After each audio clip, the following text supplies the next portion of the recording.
So we left off with the Protestant Reformation.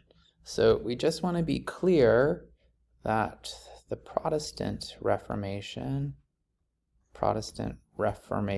I'm not going to spell out all of Reformation, but REF leads to what? What is going to be the response?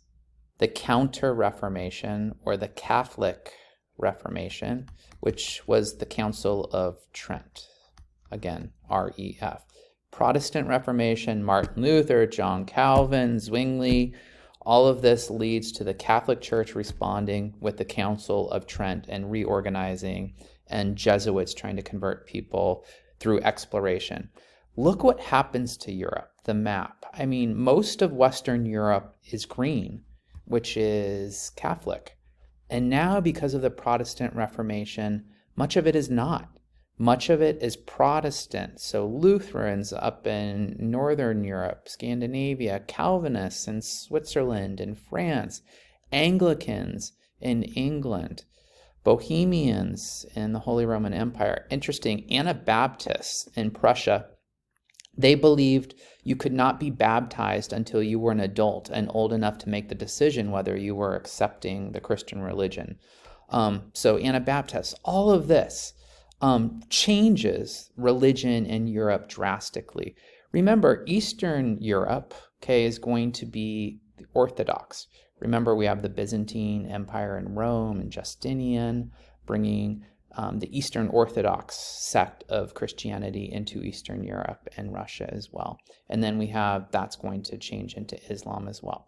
Okay, but I want you to really focus on Western Europe and look at the dramatic changes in religion. All green Catholic, and now we have lots of Western Europe practicing Protestantism. And what is that going to lead to? Conflict. You have conflict already because the borders are so close and there's competition, and now you're going to have religious conflict on top of political conflict and mercantilistic conflict, so lots of conflict in Europe. This is an age of crisis, according to your textbook and many historians. But it's also an age of absolutism,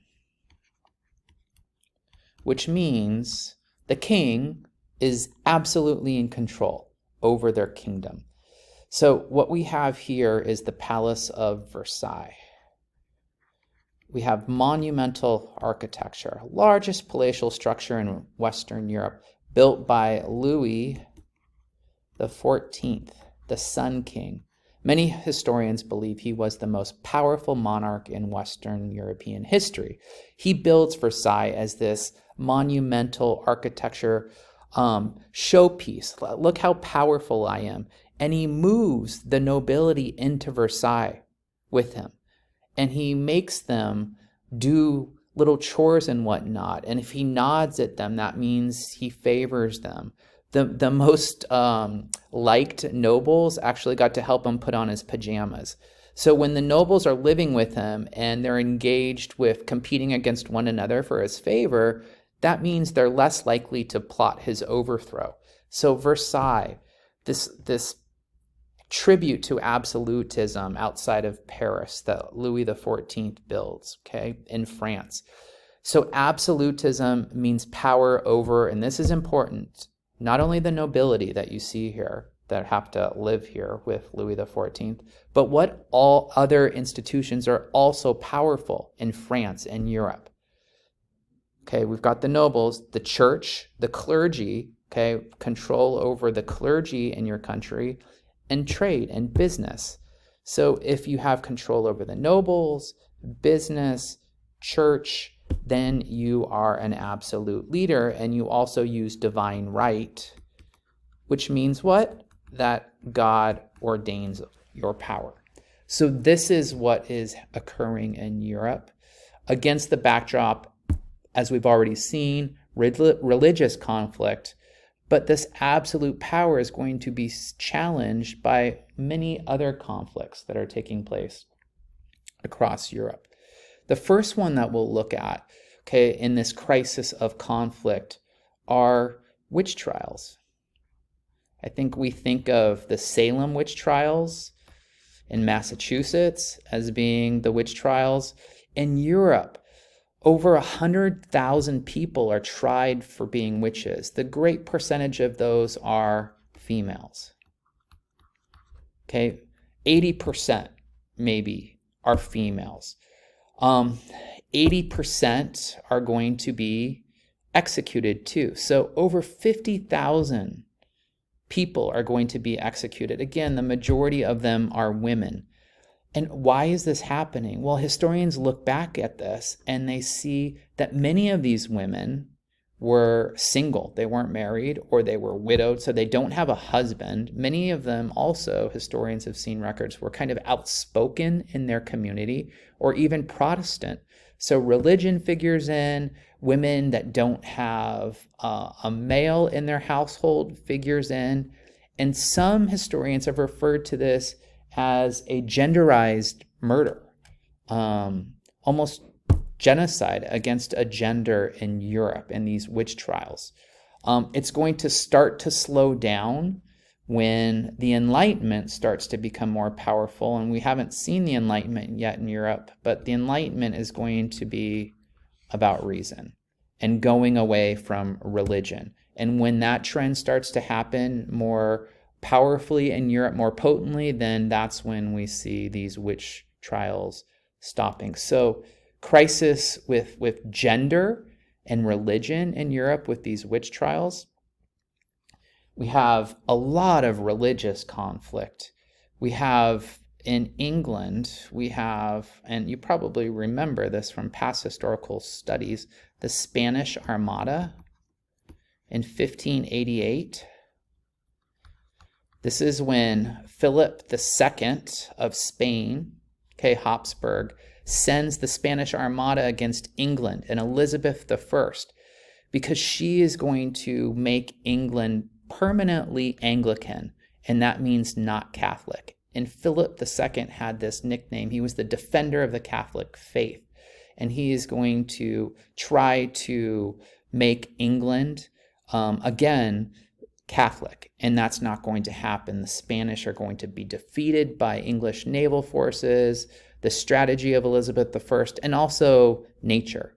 So Mother Nature will intervene on behalf of the English, and England will remain, as it is today, Anglican, the Church of England, Episcopalian. Okay, so Catholicism versus Protestantism and the Anglican Church. Okay, one religious war. In France, we have religious wars. So in France, you can just put religious wars. And who do you think are going to be fighting these religious wars in France? Let's go back. We can see some purple here. So Calvinists. They're also called Huguenots. So Calvinist, Huguenots, they're Protestant. And they're living in France, which is predominantly Catholic, and there's going to be conflict. And they're going to seek protection by the king, the monarch, Henry of Navarre. And he's going to issue, when he becomes king, the Edict, this is important, of Nantes, Nantes, which gives the Huguenots, the Protestants living in France, the ability to practice Protestantism, to practice Calvinism. And this is interesting because he was Protestant, but when he became king of France, he converted to Catholicism. And he issues this famous quote, "Paris is well worth a mass. Becoming king of France is well worth converting to Catholicism." But he still wanted to protect those Protestants that he was one of until he became king of France in the Edict of Nantes. This is going to be eradicated basically by Louis XIV. He's going to get rid of the Edict of Nantes, and a lot of Calvinists are going to have to move out of France because there is a lot of violence being perpetrated against them. So we've got the Spanish Armada, Protestants versus Catholics, France, Spain. In France itself, we have Catholics and Protestants warring. We also, in the Holy Roman Empire, you can see right here, we're just going to abbreviate it, HRE, Holy Roman Empire. This is essentially what will become Germany, but it's much of which is under the jurisdiction of the Pope in the form of taxes and whatnot. There's going to be something called the 30 Years' War. And sometimes in history, the number, a numerical title, isn't actually like the 100 Years' War is way over 100 years. The 30 Years' War is actually 30 years. It's 1618 to 1648. And again, it's Catholics fighting against Protestants in these Germanic areas here. 25% of the German or Holy Roman Empire population will die. 25%. So brutal, brutal wars. It ends in the Peace of Westphalia, which allows people the ability to practice either Catholicism or Protestantism, and for nobility to make those choices in the Holy Roman Empire. You don't have to practice Catholicism. We've still got a little bit more. Actually, yeah, one more thing that I'd like to cover in terms of crisis, and that is economic crisis. Mercantilism. I pronounce it mercantilism, it's fine. This is focused on exploration, and the impetus, the cause for exploration is a desire for resources abroad, in the Americas, in the Indian Ocean. So really metals, gold and silver. I did silver first and then gold, sorry. So gold and silver. And so gold and silver are going to be very, very important and desired, and then cash crops. And so Europe, as we've seen, these countries are engaged overseas in mercantilism. They want to control these resources and make their countries wealthier and have a monopoly on them and have colonies that support them with raw materials that they will eventually use industrial practices in the Industrial Revolution to make money off of. But you can see Europe in this competition for resources. There are going to be wars fought in the Americas and in the Indian Ocean, these conflicts and disputes, and it leads to greater conflict, mercantilism, so economic. So please put this in your economic category. Okay, a lot of the other material can be cultural or political, social for women, and witchcraft, the witch trials in Europe. And then finally, I don't want to forget Europe. And this is sometimes not considered Europe. The question is, what is Russia? Is Russia Europe? Is Russia Asia? I think a lot of historians put kind of a border here with everything to the west, Europe, and then more to the east, Siberia is Asia. Anyways, Russia has issues with who are they? Identity issues. And one of their great leaders, Peter the Great, is going to be engaged in a campaign of westernization. You've seen Peter and the choices that he's had to make in terms of conquering territory. And what would you do if you were Peter the Great? Well, he wants to westernize Russia. He wants to make it more like Europe. He actually goes on a trip in disguise, and he's in the Netherlands, and he's working on a boat as a carpenter just to understand what life is like for the average European. And he wants to bring that back. He wants to bring science and reason and engineering back to Russia. And he also wants and is successful in getting this port city of St. Petersburg from Sweden in the Great Northern War.